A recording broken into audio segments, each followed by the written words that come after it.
ददाति आनंद कृतम ये वस्तजीव ग्वालम गोपी सखानाम यद यशोदयत्तः दयार कृतम न दयानिधीनाम आराध्य युक्तम न वेदो श्रुतीनाम। आज भगवान प्रकट हुए तो अनेक ब्राह्मण नंद के घर मंत्र वेद के बोल रहे हैं, और हमारी बदकिस्मती क्या है, हम इतने पाखंड में पड़ गए हैं। किन्होंने पाखंड फैलाया? ये पाखंड भी ज्ञानियों ने फैलाया। नंद के घर भगवान का जन्म हुआ ये तो किसी को पता नहीं है, सब लोग बालक का जन्म हुआ यही जानते हैं। नंद घर आनंद भय ये गीत बाद में बना है, ये उस समय का नहीं है, ये तो ब्रज रसिया लोगों ने लिखा हुआ है, ब्रजवासियों ने लिखा हुआ है। पर मैं ये बताना चाहता हूँ, बालक पैदा हुआ तो अनेक ब्राह्मण आए और वेद मंत्रों के जाप किए, स्वस्ति वाचन गाए, क्योंकि घर में मंगल हुआ है, आनंद हुआ है, तो हमें स्वस्ति वाचन का पाठ जरूर करवाना चाहिए। और आज कैसी परेशानी है, आज घर में बालक हो गया तो लोग पंडित जी आते नहीं है, सूतक मानते, सूतक बोलो। तो ये हिंदू धर्म कैसे बचेगा प्रकाश बाबू? कोई मर जाए तब सूतक और कोई जन्म ले ले तब भी। अब इनके सिद्धांती मैच नहीं हो रहे, बेवकूफी है कि नहीं? सिद्धांत मैच होना, अगर मरने पे सूतक है तो जन्म लेने पर सूतक होना नहीं चाहिए, क्योंकि मरने पे दुख आता है, जन्म लेने पे सुख आता, आनंद आता है। किसी के घर में बहू को बेटा हो जाए, कितना सुख मिलेगा दादी दादा को, सब खुश हो जाएंगे, फूले नहीं समाएंगे, और फिर वो सूतक पाल लें, तो ये पैदा हुआ न हुआ बराबर है। ये तो पैदा कहाँ हुआ, ये तो मरा है।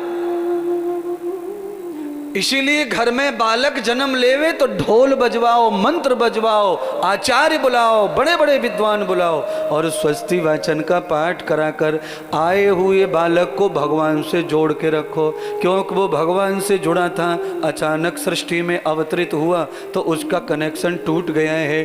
अगर बाहर भी मंत्र सुनेगा तो उनका कनेक्शन ज्यों की त्यों जुड़ा रहेगा। अच्छा बोलिए, घर बनने के बाद में दरार आ जाती है दीवार में, तो हम क्या दोबारा दीवार बनाते हैं? तो ऐसे ही लिपापोती कर लेते हैं, कुछ कोई चीज लगा देंगे, दीवार अच्छी हो जाती है, बढ़िया लगती है। बिल्कुल यही सिद्धांत है। ये जन्म लेते समय दीवार में दरार आ गई है, जो संबंध मां के गर्भ में परमात्मा से जुड़ा था वो संबंध टूट जाता है। इसीलिए बालक रोता है, क्योंकि वियोग ही रोने का कारण है। नरक में मलमूत्र में बालक था पर रो नहीं रहा था, जैसे ही मलमूत्र से बाहर आया तो हंसना चाहिए, पर रो रहा है। वो ये कह रहा है कि इस दुनिया से तो मलमूत्र ही अच्छा था, कम से कम आपके साथ तो था, पर अब इस दुनिया में आ गया हूं तो मलमूत्र तो नहीं रहा, पर मलमूत्र से भरे हुए रिश्तेदार पूरे मेरे अगल बगल खड़े हैं, ये मुझे अब आपका होने देंगे? मुझे नहीं होने देंगे। अगल बगल सबके पेट में, नाक में, सब जगह गंदगी भरी है, और टाल ठोक के बोलते हैं, हेलो मैं दादा बन गया, दादा, हेलो मैं मामा बन गया। बोलिए, 9 महीने से बच्चा पेट में था तब तक कोई दादा नाना मामा बनता नहीं है। बालक बाहर आएगा तो लोग उस पर अधिकार बताते हैं अपना फोन पे, और जब हम किसी पर अधिकार बताते हैं, किसी अपरिचित व्यक्ति पर, जी पर, अच्छा इस बच्चे के साथ तुम्हारा क्या परिचय, चलो बताओ, कोई बता दो, चलो तुम्हारे पेट में था नहीं, आया, और आया तो तुम्हें पता ही नहीं चला कब आया, तो तुम्हारा परिचय कहां है उससे? बालक को खुद परिचय नहीं पता तो हम कैसे परिचय बताएंगे? ये मैं नहीं कह रहा हूं, यजुर्वेद का 36वां अध्याय कह रहा है, को असी कत्मो असी कस्या नाम असी ही कस्यम प्रयोजनम असी। आचार्य जब नाम बच्चे का रखता है, 11 दिन के बाद नामकरण करता है, तो आचार्य गुरुदेव पूछते हैं बालक से, तुम कौन हो, क्या नाम है तुम्हारा, तुम्हारा क्या परिचय है? बालक तो मौन होता है, जानता नहीं है, तो घर वाले क्या बताएंगे, खाक घर वाले भी चुप रहते हैं। बाद में गुरुजी ही अपनी तरफ से उसकी पहचान तैयार कर देते हैं। ये बालक इस ग्रह में पैदा हुआ है, इसलिए इस राशि से इस नाम का उच्चारण आज से इसकी पहचान बन गया।